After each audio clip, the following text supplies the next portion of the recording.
સામે થતો એક મોટો સ્કેમ બહાર આવ્યો છે, જેનાથી બચવા માટે ખૂબ ધ્યાનથી સાંભળો. દેવકી કે સાથ જનહિત મેં જારી. તમે તમારું ઘર કોઈને રેન્ટ ઉપર આપ્યું છે.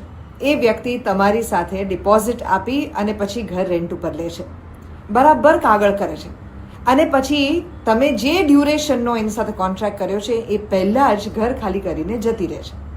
એ વ્યક્તિ જ્યારે જતી રહે છે ત્યારે તમારી પાસેથી ડિપોઝિટ લેવા પણ નથી આવતી. કે છે કંઈ વાંધો નહીં, તમે જ રાખો ડિપોઝિટ.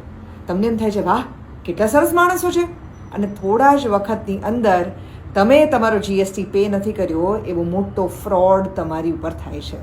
એટલા માટે કારણ કે જે વ્યક્તિ તમારા ઘરે રેન્ટ પર રહીને ગઈ એણે તમારા એડ્રેસ ઉપર પોતાનું જીએસટી રજિસ્ટર કરાવી લીધેલું.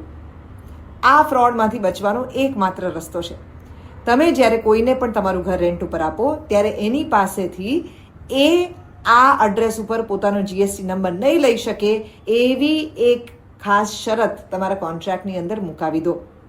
એણે ધારો કે આવું જીએસટી લેવું હોય તો એણે તમારી પાસેથી એનઓસી લેવું પડશે એવી પણ શરત મુકાવી દો.